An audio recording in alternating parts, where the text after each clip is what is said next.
Люди наконец начали понимать, что это не соревнование эго. Гениальное изобретение, серьезно. Мы живем в быстро меняющемся мире, где даже такая консервативная сфера, как балет, вынуждена принимать новые правила игры. За последние 10-15 лет в балетной среде произошли огромные изменения. Я наблюдала за ними своими глазами и во многом прочувствовала на себе. И сегодня в таком необычном для канала формате хочется попробовать поделиться этими наблюдениями с вами. И, конечно же, обсудить их. Думаю, вам точно будет что добавить к моему списку. Меня зовут Наталья, вы на канале Неприма, где я простым языком и с большой любовью рассказываю интересные истории из мира танца. Начать, наверное, стоит с того, что сами артисты здорово изменились. Нынешнее поколение – это абсолютно другие люди, с другой системой ценностей и другим мировоззрением. Когда я пришла работать в МГАХ, Московскую государственную академию хореографии, пришла тоже, кстати, совсем молоденькой девочкой после магистратуры, этот разрыв, гигантский разрыв между старшим поколением, между педагогическим составом старой закалки и молодыми ребятами-выпускниками очень бросался в глаза.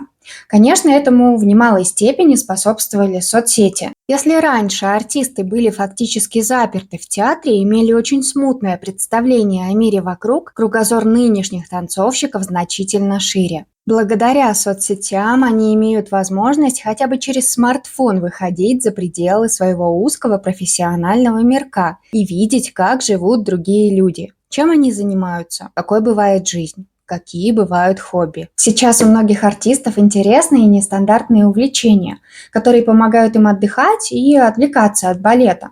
А значит, на следующий день отдохнувшими, полными сил и идей, приходить в зал и открывать новые грани образа, что отлично как для них самих, так и для зрителей. Если пробовать составить рейтинг хобби, на первом месте, наверное, будут рукоделие и рисование. Потом театр, спорт или пилатес, мода и светская жизнь. Еще один важный положительный момент, связанный с соцсетями, это доступность записей зарубежных, в первую очередь, артистов прошлого и настоящего. Почему зарубежных? Записи спектаклей российских и советских театров и раньше можно было достать. Но сейчас появилась возможность посмотреть оригинальные составы постановок Парижской оперы, например, или каких-то скандинавских труп. Это настоящий подарок не только для исследователей, но и для артистов. Среди множества интерпретаций и приемов можно найти те, которые лично тебе близки и откликаются. Танцовщики определенно стали более осознанными и теперь пытаются решить внутритеатральные проблемы другими методами, более экологичными. Я лично знаю нескольких девочек из Большого, занимающихся с психотерапевтом, прорабатывающих в том числе и сложности, с которыми они сталкиваются в театре. Ну и, конечно, какие-то личные запросы. Это здорово, это про эмпатию, про понимание себя и других. А еще, что может быть не так очевидно, но невероятно важно, это про атмосферу в коллективе. Не мне вам рассказывать, что театральная труппа – это сложная, иерархичная, высококонкурентная среда. И чем больше там будет появляться спокойных, адекватных, проработанных людей, тем будет лучше для всех. Кажется, благодаря соцсетям подошла к концу эпоха небожителей, таких совершенных артистов, которые питаются только лучами солнца и искусством, и каждую секунду своей жизни проводят в мыслях о великом. На мой взгляд, это было очень порочной практикой, вырастившей поколение зрителей, которые не видели в балетных живых людей, только красивую картинку. Да даже сейчас в комментариях, даже у меня на канале можно таких отыскать. Они надевают шоры и ни в какую не хотят признавать, что балетные в первую очередь люди. Обычные люди, у которых может что-то болеть, может быть плохое настроение, которые могут с кем-то поссориться, которые могут совершать ошибки. К счастью, соцсети поставили крест на подобном восприятии. Почему я говорю «к счастью»? Да потому что адекватные взгляды на артиста порождают адекватные реалистичные зрительские ожидания. Приходя в театр, мы должны понимать, что мы видим не богов, не машин, не роботов, а обычных людей со всеми вытекающими последствиями. Сейчас, когда артисты транслируют обычную жизнь в своих аккаунтах, они уже воспринимаются публикой иначе, с большим теплом и пониманием. Конечно, соцсети в чем-то и навредили балету. К минусам я бы отнесла появление псевдознаменитостей. Артистов, которые супер популярны в том же Нельзяграме, но при этом на сцене ничего из себя не представляют. Наверное, у вас были такие случаи, когда заходишь на страницу, там просто красота. Прекрасные линии, профессиональные фото. Потом смотришь видео и ужасаешься, насколько это плохо. Не пытаясь преуменьшить заслуги современных балетных фотографов, а среди них много действительно талантливых ребят, скажу, что, глядя на их работы, пользователи соцсетей постепенно привыкли видеть балет именно в статике. Самый динамичный вид искусства превратился в набор выгодных ракурсов. И появились те, кто преуспел именно в выборе поз, но танцует посредственно. Даже если говорить о хороших артистах высшего класса, все равно есть более публичные и менее публичные. И кому-то удалось собрать буквально армию поклонников.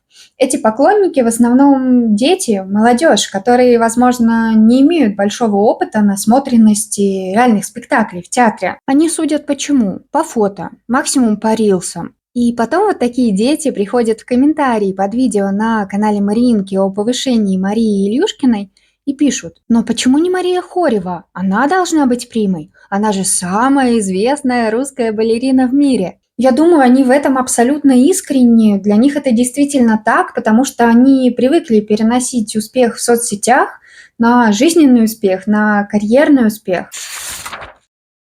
По-моему, прямо сейчас мы наблюдаем масштабную смену поколений. За последние 10 лет не стало многих представителей старой гвардии, великих артистов прошлого. Состав ведущих солистов и премьеров заметно помолодел. Артисты постарше переходят на руководящие должности и в педагогический состав. А когда в академии и театры приходят молодые педагоги, постепенно меняется образовательная модель и методы обучения. На мой субъективный взгляд, влияние профессиональных балетных медиа за последние десятилетия почти полностью сошло на нет.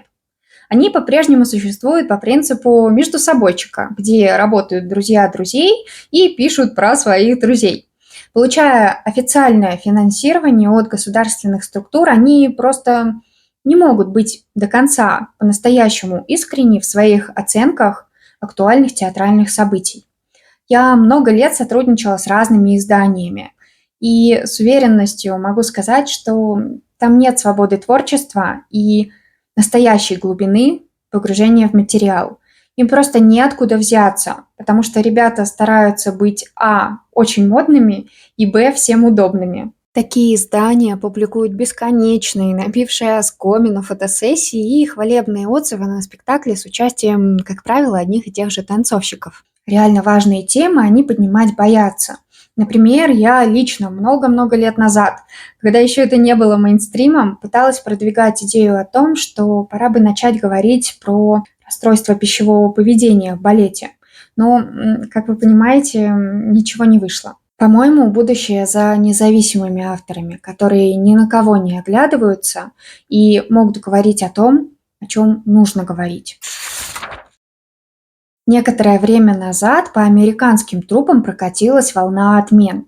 Артистам и руководителям разных уровней припоминали все возможные грехи, иногда действительно ужасные и на 100% доказанные следствием. Но в некоторых случаях складывалось ощущение, что это просто удобный способ свести счеты, отомстить кому-то, с кем складывались сложные личные или профессиональные отношения. Не так давно вспоминала в Телеграме дело Александры Отербери, закончившееся судом и крахом карьеры как для потерпевшей стороны, так и для обвиняемых. Наверное, не буду повторяться, приходите, почитайте, если интересно.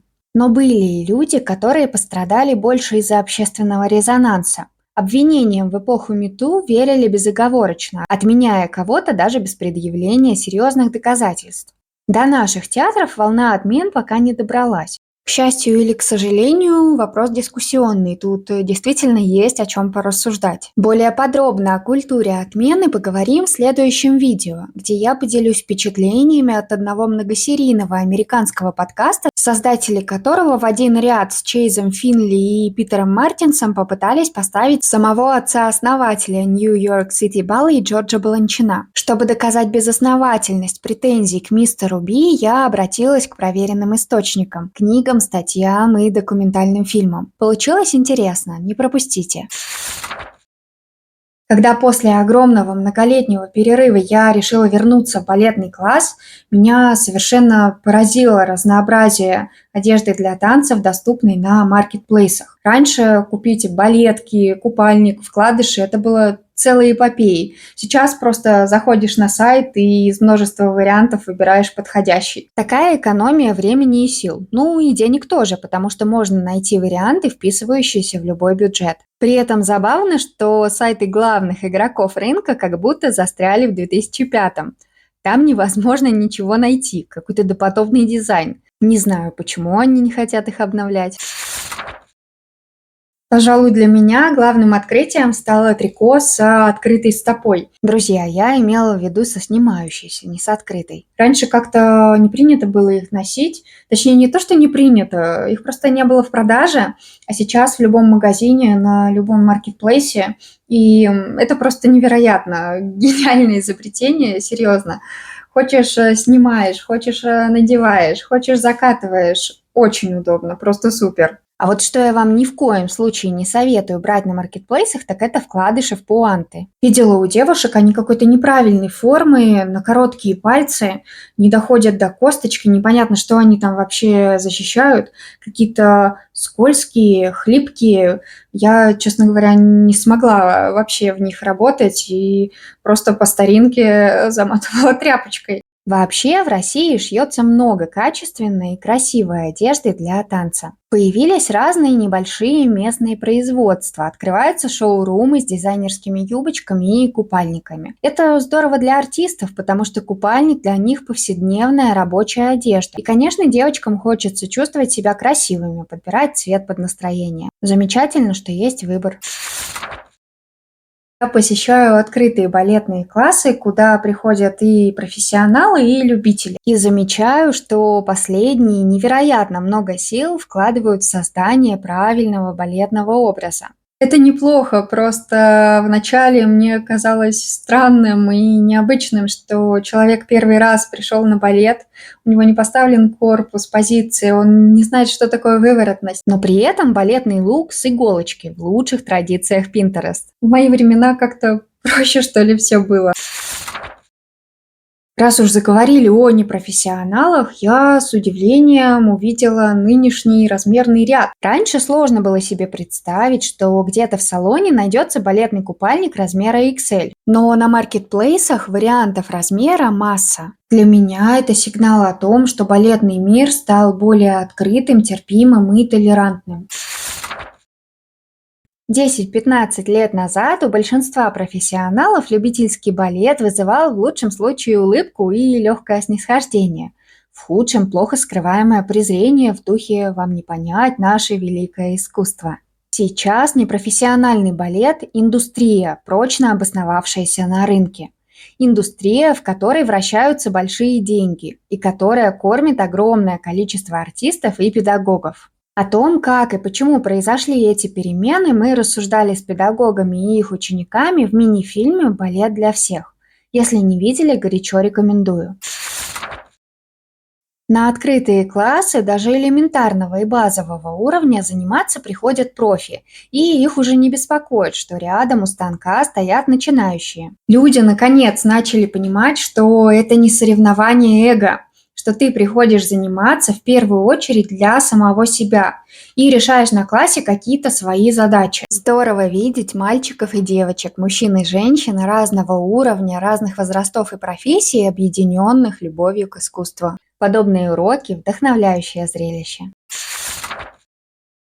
Кажется, я рассказала вам обо всем, о чем хотела. Если вам есть что добавить, обязательно пишите, я всегда с удовольствием читаю комментарии. Спасибо за то, что провели это время со мной, и до скорых встреч!